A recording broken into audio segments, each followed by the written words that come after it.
We'll get back to workers and resources in a moment. Sign tech, baby. Here we go.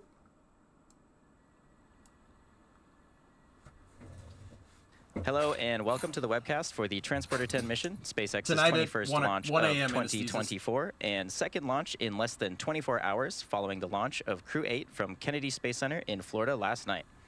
The Falcon 9 rocket you see there on your screen is currently scheduled to lift off in just under 8 minutes from now from Space Launch Complex 4 East at Vandenberg Space Force Base, just a few hours north from our headquarters in Hawthorne, California. And in just about 2 hours, we do have a Starlink launch, which is scheduled to lift off from our third pad, Space Launch Complex 40 in Florida. Hello, everyone. Thank you so much for tuning in. My name is Atticus Federa, and I'm a propulsion engineer here at SpaceX. I'll be your host as we follow this Falcon 9 taking flight for its 5th time to deliver dozens of spacecraft into a sun-synchronous orbit for multiple customers. As you might have guessed, today's launch marks our 10th dedicated smallsat rideshare program launch. Flying since January of 2021, the first 9 transporter flights have collectively taken over 800 satellites to various destinations in low Earth orbit. Nice blackness. And today we are excited to send 53 more payloads to space today. And those include CubeSats, microsats. Oh yeah, no Wrath, we'll no rolling. We'll just run the ad time. That's the transporter mission. I just want to make sure nobody gets ads during the launch, so we'll run them now. Those are scheduled to start around the T plus 54-minute mark, and that will conclude just about 2.5 hours after liftoff. Let the record show he would have lost. Now we do expect to have telemetry for all but 5 of those deployments, and we will light our MVAC engine for a total of 4 times over the course of this mission. If you are interested, a full list of payloads are available on SpaceX.com. Stage 1, everyone, load complete. Now we are currently working towards a T0 of 2:05 p.m. Pacific time, which is just about 6 minutes from now. Weather is green and the range is ready to support. If for some reason we don't launch today, we do have a backup opportunity tomorrow at the same time. So the Falcon 9 rocket supporting today's mission is a 2-stage rocket. It's designed for reliable and safe transportation of satellites, cargo, and even people into space. This is 1081, Flight 5, At the very top 26-day turnaround on the first stage. The fairing is a protective shell that houses all of the spacecraft, shielding them from aerodynamic heating and mechanical stress until the vehicle is outside of the Earth's atmosphere. The deployment sequence is going to take a really long time, guys. The fairing also We're just going to cover the Falcon 9's overall efficiency, helping to reduce drag while the vehicle accelerates through the Earth's atmosphere. And once in space, those 2 fairing halves will separate to expose the payloads to the vacuum of space. The fairing halves will then fall back down to Earth, where they are recovered by SpaceX to be refurbished and reused on a future flight. EM6 is your friend. And right below the fairing, we do have our second stage, which houses the single Merlin vacuum engine, or MVAC. And that's the engine that will take. That's the engine that will take our payloads to their drop-off point in space. Below that second stage is the black carbon fiber interstage, where the MVAC engine real quick, is located. Dudes, you guys want to see something interesting? This is an older strongback from SpaceX. Take a look. You see that little thing that's sticking out right there above this vent? That little thing that looks like an antenna sticking off the strongback? That's a ladder. I always like pointing it out because there's a freaking ladder right there, and it looks like an antenna, but it's not. It's a ladder, and that helps you... That helps me always gauge scale here. This thing, that transporter erector, the Vandenberg TE, is actually pretty big. It's big compared to the other ones. It is chunky. Oh yeah, and the landing zone is primed. That's and we will be attempting to land at LZ4, which you see there on your screen now. They painted it. And that landing zone is not too far from the launch pad. And as I mentioned, earlier, in this shot, see that right there? That's where the first stage is landing. Slick 4 is a twin pad launch complex. There's Slick 4 East, which is, it was a Titan pad, to be honest with you. This was a Titan pad back in the day, and 4E was a Titan pad, and 4 West was a Titan pad. When SpaceX took over these pads, they made 4 East into a launch pad, and then eventually made 4 West into a landing pad, or landing zone 4. So this thing's actually going to land right next to where it took off from. That's what she said. Damn, son. This is Transporter. There's 53 payloads aboard, Flykin. 53 different CubeSats. This is what's called a rideshare mission. Oh, there you go. Yeah. It's a Christmas tree of CubeSats. Yeah, it's pretty cool.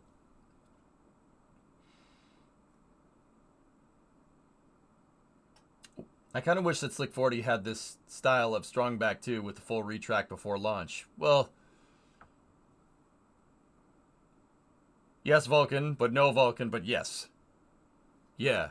Yes, but no, but yes. And you know exactly what I mean by that. Stupid question. Would there have been any worth to doing a scaled down test of Super Heavy's RTLS and booster catch with Falcon 9? The architecture is different enough, Dino, that all that really matters, all that you could really learn from Falcon 9 is how it flies through the air.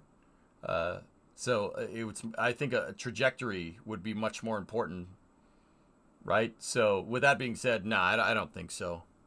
I think that SpaceX is just, with Falcon 9 in terms to improvements or testing or whatever, SpaceX is just trying to get this thing to be the most reliable launch vehicle basically ever conceived. And I'm pretty dang sure they have this down to a science.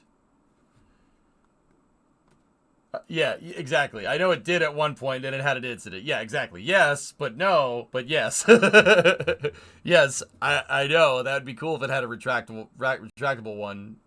But no, it doesn't right now. But yes, it did have one at no point. Yes, but no, but yes. I'm just messing, dude. I know you knew that. More than Soyuz? No, not yet. Okay. T event is on, indicating they're evacuating propellants out of the transporter erector here because the second stage is fully fueled. Falcon 9 should go into startup here in 25 seconds. Do they upgrade flown boosters? The next milestone maybe. Coming up ahead of launch is startup. Yeah, quite. And this occurs at T-minus 1 minute. This is the point at which the vehicle's onboard flight computers will take control of the countdown. Nah, Flykin, this wasn't a thing when I was in high school, dude. Go for start. Falcon 9 is in startup. Yeah, baby. Great news there, folks. Falcon 9 has just entered the startup state. We're just waiting on our final go from our launch director, or LD. LD is go for launch. And there's that go for launch from our launch director. So with that, all systems are go for Falcon 9's launch of the Transporter-10 mission.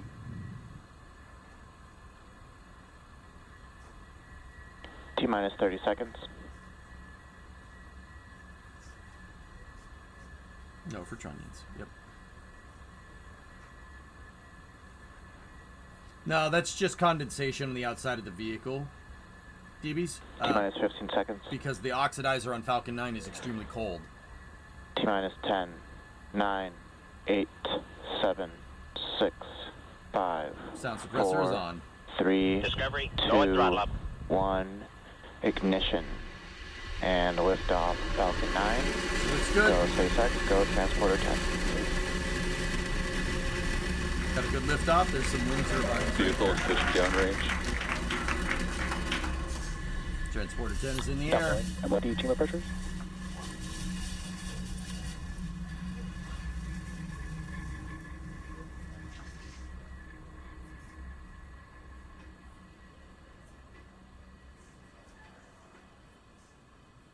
T plus 30 seconds into flight, Falcon 9 has cleared That's the tower at this is an Space old style Launch Complex pad. 4 There's East. the roll program. We're just coming back up on the point of throttling down to prepare for max Q, which is the point of maximum aerodynamic stresses on the vehicle. You can see Power telemetry nominal. some great views of the California coast down there below. Okay, bye-bye rocket, tiny victory. That was a pretty intense roll program. So there's Slick 3 right there. Slick 6 is over here.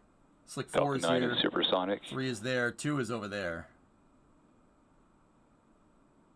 Yeah, that was a little bit of an aggressive roll. Max yeah. Q.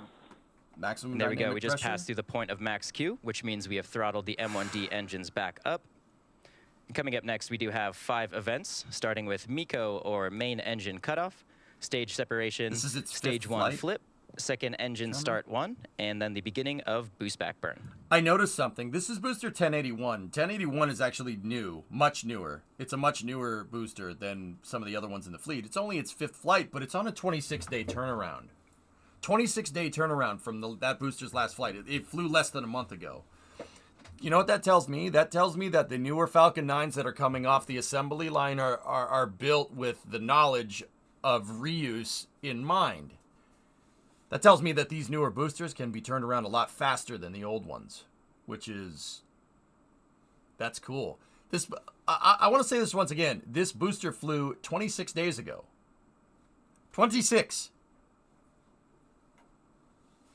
That's not a lot of time for a spacecraft turnaround, especially a first stage. So I'm going to go ahead and guess that these higher serial number Falcon 9s, when you get up into the high 70s and 80s, there's main engine cutoff, that these things can be turned around pretty damn quick.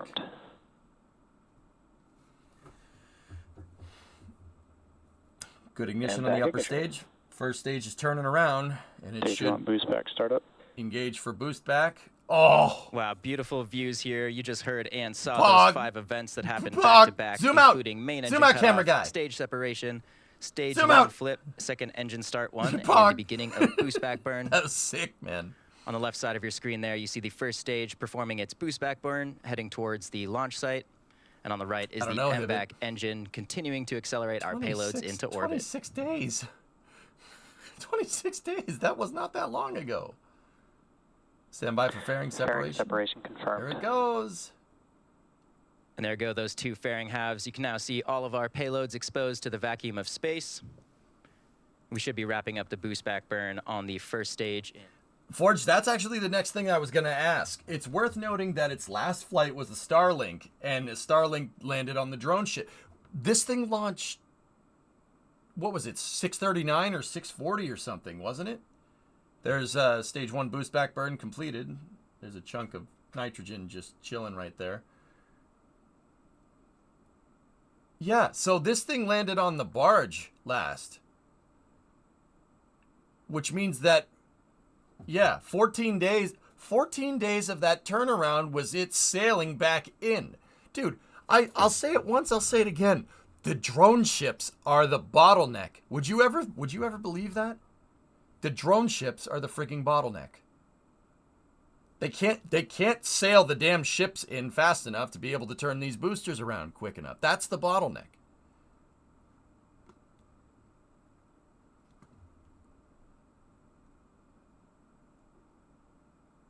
Why do they even use the ships? You need them for performance. Reginald, you need them for the performance. Some missions, the first stage needs that fuel to push the second stage further, and it just doesn't have the fuel to be able to get all the way back to the landing site. This transporter mission has 53 payloads on board, but they're not, total payload mass is not that much. It's probably less than a Starlink. I mean, it is less than a Starlink because they're going back to land, right? So not every mission gives you the performance that you need to come back down and do what you're about to see here. They need to fuel it and hop from the drone ship. Belt box, I like you. Vehicles are on a nominal trajectory. Those are cold nitrogen gas, which help with our attitude control. control. Right, drummer? Crazy. And this is just making small adjustments to the vehicle as it heads back towards the landing zone. The visibility out in California is great today. Look at that. That first stage is flying back to us, man. On the right side of your screen, MVAC you can is see the thrusters firing. Orbit. Currently traveling over 11,000 kilometers per hour. Wouldn't that be something, Hibbett? Will he say the words? Again, coming up on that entry burn on the first stage in around 30 seconds. Oh, we get to see the business end of the supersonic retro propulsion, don't we? The entry burn will slow the vehicle down, so the landing pad is right there. In the bottom left side of your screen. It's right where the mouse cursor is, right behind the little nubbin, thruster nubbin. I call it the thruster nubbin. Who wants to touch the thruster nubbin? No, hey, where are you going? Oh, okay. Stage 1 entry burn startup. Here we go. And there's that startup of the entry burn. This burn should last just around 20 dude. Seconds. We can see the vehicle rapidly That's decelerating sick.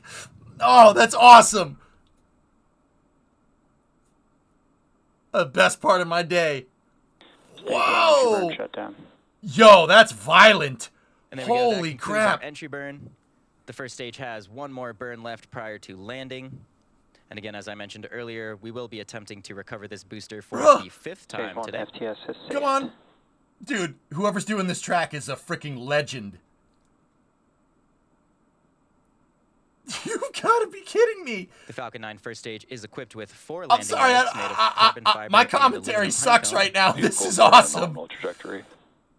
We should see those Stage legs 1 is deploy just transonic. prior to landing. Come on, baby. Come on, baby. Come back down. I'm sorry, On the hands up. left, you can see a tracking shot of the first stage, and on the right, you can see the onboard cameras looking down towards the ground. Should be starting up that landing Stage burn 1 any landing second. burn. Dude. We got a landing burn. Wind turbines in the shot. Landing leg deploy. Dude, frick you. Frick you, that was cool. What? Stage 1 landing confirmed. Wow, what a view of that landing, folks. As I'm you sorry, just I saw and can't- probably heard, Ugh. we did just successfully I'm land usually the better first at this, stage I back at swear. landing zone 4. So that Stage marks 2 the Did you is see fifth internal that? guidance. That was That marks the amazing. 5th landing for this specific I booster. watched thousands, It not also marks thousands. I watched SpaceX's hundreds of these 280th landings. landing of an orbital class rocket. That was ridiculous. Next I milestone need a coming up in just towel. around 15 seconds should be the shutdown of our second stage engine, the MVAC. Dude, the shot that we had, man, it's very rare you get a shot like that. Wow. And back shutdown. That had to be an auto track. Nobody's that good. That was dirty. It was dirty, especially when it came out of the entry burn, out of the supersonic retro propulsion. I felt like gross. Nominal parking orbit. Like, And there we go. We just had confirmation of successful MVAC shutdown and a nominal parking orbit insertion. I feel gross. Coming up next, man. we do have That was the second burn disgusting. of our MVAC Stage engine. 2 FTS It was is so dirty it clogged That my second burn pipes. should start around the Clogged T my plus pipes. 50-minute mark. So we'll be back here in just about 40 minutes to bring you live coverage of second engine start 2. Following that shortly will be the beginning of our payload deployments. So until then, enjoy the space views, and we'll see you soon. The usual schedule for a Cali drone ship landing means the rocket gets on the drone ship, gets shipped to the port, and then it's loaded horizontally on a barge and sent to the basin for Vandenberg. Yeah, that's right. Why is it accelerating continuously? It's not accelerating. Right now, at least. So, yeah, it's going to be a little bit. This is why I wanted to stop coverage right after that. But can we, like, scrub back and... Can we rewind or something? What's the max number of reuses so far? 19, dark matter. 2 SpaceX boosters have gotten to 19. 1058, booster serial number 1058 and booster serial number 1061. 58 and 61 have gotten to 19 flights. The thing is, 1058 landed its 19th flight, and then a wave hit it and knocked it off the barge. Yeah. Oops. So 1061 is the only booster with 19 flights right now.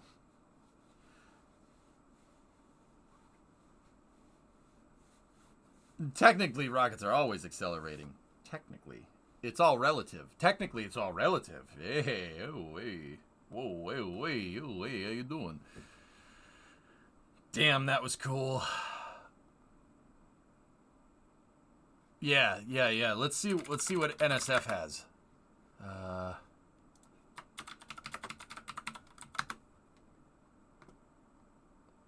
Did they not stream this?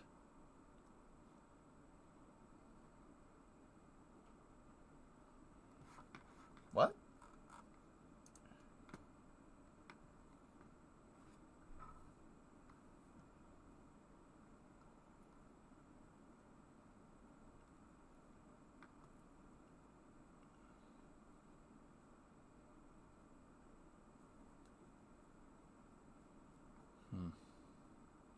Will they be using the other one for a 20th mission? I don't see why they wouldn't.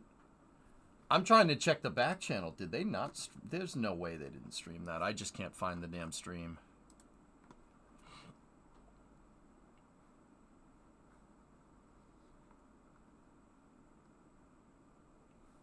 Falcons are launching so often they can't cover them. Yeah, it's not a bad freaking problem to have, dude, right? Like...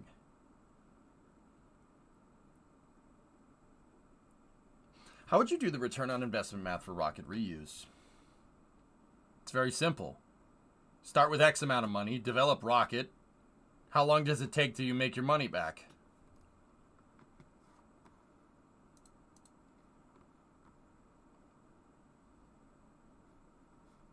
Huh. Yeah, they didn't...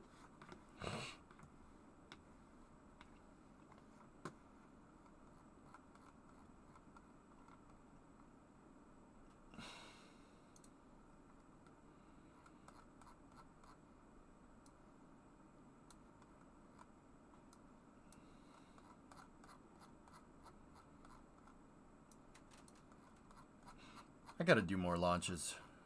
We gotta do more launches for NSF, dude. I can't believe that.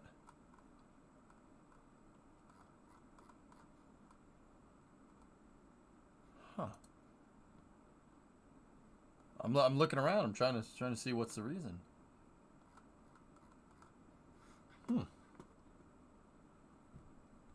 There's the launch in an hour from the Cape. Eh, whatever. All right. Well, hey. I'll get you a replay of that as soon as we can, when they get into SAT deployment and whatnot. I wouldn't get that nutty on NSF's stream, Ando. I would be a little bit more professional over there than just a little bit more professional over there than I would be over here. Just a little bit. Spacelight Now streamed it. Yeah, I don't have permission to restream SFN. That's the thing. I don't have your own Twitch VOD. I told them I could, Panta. I mean, dude, I cover everything. I'll cover and do the production by myself. It's not really that big of a deal.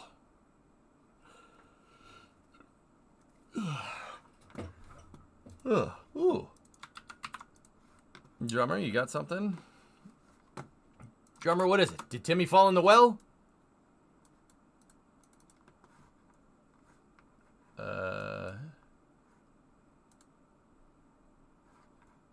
Alright, let's see. Let's go back over here. You just gotta watch double me here.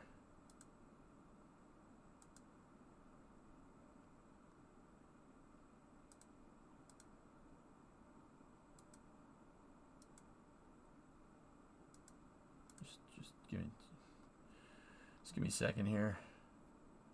Did they lose another rocket on a barge? No. This is what I want to see right here.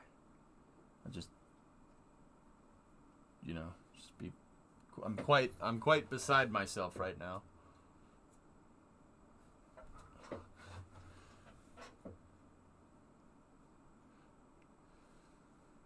Good job.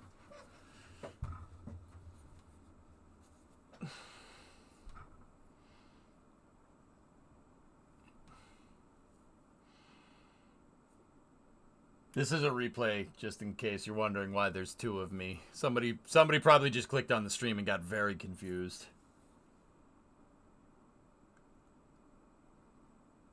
Whoa. It's pretty good, man. It's pretty good.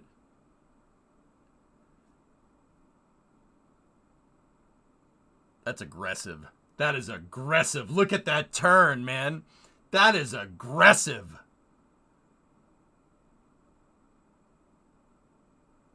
Man, that thing's coming in like a freaking wrecking ball. Look at that thing. Dude. That's aggressive. I can't say anything. I was sorry. I'm struggling to find the words.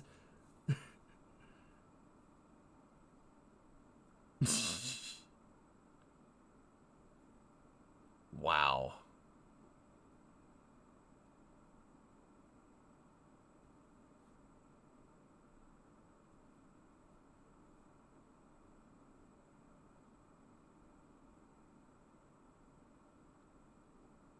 Dude.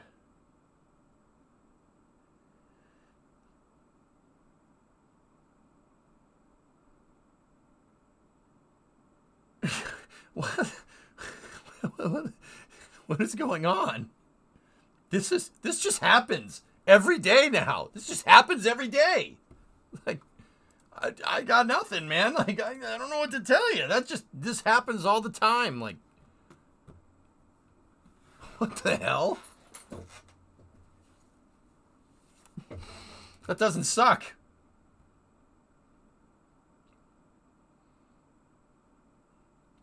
That does not suck. That's amazing. It's really freaking cool.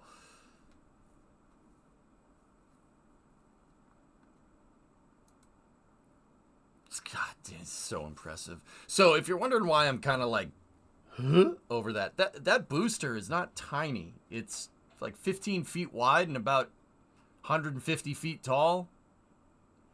It's a 15-story building, guys. That's yeah. Yeah, that's not small. That's not a small thing coming back from space. I mean, it doesn't get to orbit, right? But it gets to space. It's pretty crazy. How does Falcon 9 account for wind gusts on return? That's what the grid fins are there for, Gil. Yeah, the grid fins will compensate against that. No problem. That and good meteorological conditions before they go to fly. WD-40. I think Mechazilla's gonna work. I think it'll work just fine. There might be one or two snafus when they go to land, first, second, third try. I honestly think they'll do it. Now don't get me wrong. I full disclosure, I screwed around with this in KSP. Take that for what it's worth. But there is a way to accurately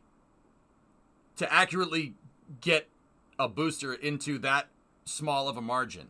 I did it in KSP with no mods, just using an SAS lock and some inputs with the gimbal. I was able to get a booster, go up, hover, come down, fire a landing engine, and actually get caught by a Mechzilla. It's doable. It's doable. The key to it, I found, and I don't know if SpaceX is going to do this, but they might. The key that I found is like, okay, say my thermos here is the booster coming down. The key is to have a horizontal velocity component. You have much better control over the momentum of the booster, so where it's going if you're coming in slightly sideways. So I think the booster's going to come in sideways, so the chopsticks would be right here in this analogy, right? The booster's going to come down like this, and it's going to come over the chopsticks and kind of turn at the last second and do that. Like it'll be coming in like this, it'll do that, rest itself onto the chopsticks, and then upright, and then shut the engine off. That's a little bit exaggerated, but the sideways momentum makes it really easy. Like I said, did it in KSP with a joystick. Just because it works in KSP does not mean that it will work in real life. All I'm saying is that I think it's doable. That's all. Okay? Just in case anybody's like, oh, yeah, you did it freaking Kerbal. All right, shut up, dude. Like, I think it's doable. I totally think they can be that accurate. I mean, look at Falcon 9's land pinpoint accuracy almost every time. The only thing that I'm kind of like, about is, and Gil, you actually said this, Gilmeyer, if you're still here, wind. But think about it, windage. So if you're trying to come in a little bit sideways and the wind blows, you're gonna miss, right? But then I got to thinking about it. Chopsticks move. They can go left and right. They can align with the windage. So Super Heavy lands with a headwind every time. Just like a plane landing on a runway. That's why I think the horizontal velocity is so important. I think the booster isn't going to come straight down like that. I don't think that... I think that's when it gets like balancing a pencil on your fingertip. That's when that gets difficult. Right? But if it's coming in a little bit sideways, you can turn those chopsticks. You can turn them into a headwind, and whoop, catch the damn thing. Right? It makes sense. Who knows? Why is that better than landing on a pad? Weight of the landing gear? That has something to do with it, Latte. The other thing that's a big deal is just getting it right back onto the pad. Falcon 9, they land it. They got to fold the landing legs out. They got to pick up the booster. They got to turn it sideways. They got to put it on a truck. You got to put it back to the hangar. You got to refurbish the dang thing. You got to make sure it's good to go. Put another second stage on it. Send it out to the hangar. Put it on the transporter erector. Roll it to the pad. Turn it upright, and you're good to go. And payload, obviously, right? This just eliminates all of that. First stage, lands right next to the pad, take it, sets it right back down on the pedestal, or puts it on a transport stand so it can just go right back to the hangar and be refurbished or something if they need to. It's super smart. It's a super good idea. And landing legs too. But yeah, I think them catching a booster is doable. I think that is a doable thing. I think they can do it. In fact, I'm pretty sure that they're probably the most qualified to be able to do that, save like maybe Blue Origin, but Origin can get pretty damn accurate with New Shepard too. For what it's worth, I think that New Glenn's first landing attempt will work just fine. For what it's worth. Yeah, also Super Heavy's like dry mass is like 300 tons or something absurd. That's a made up number. I have no idea. That's just hyperbole on my part. Super Heavy is, well, very heavy. Yep. It's kind of right in the name. I don't know what type of landing legs you'd need to hold that thing up, but it would be something. When is New Glenn's testing? A little bit later this year from what I can tell, 415, from what I can see. Can the chopsticks withstand a fully loaded Starship landing? Well, Ollie, they withstood the launch just fine. I don't see why they wouldn't withstand the landing. Less engines are firing during landing than they are during launch, right? If it could take 33 Raptor engines at full blast right next to it, I think we're fine. Because Super Heavy will land on 3. So I think we're good. Yeah, I don't think that's an issue. That's the worst part, the going up part. That's the most violent part. I'm pretty sure that the chopsticks survived that just fine. Is the Starship also going to be caught by the chopsticks? You know what, Thunderbolt? I don't know. I'm just going to say I don't know. The last thing we did hear from SpaceX, from Elon, was that they will catch Starship with the chopsticks. That's the last thing we heard. So that remains to say that, yeah, probably. Yeah, but also at the same time, we heard that like 5 years ago. I haven't heard anything since. So I'm just going to default to I don't know.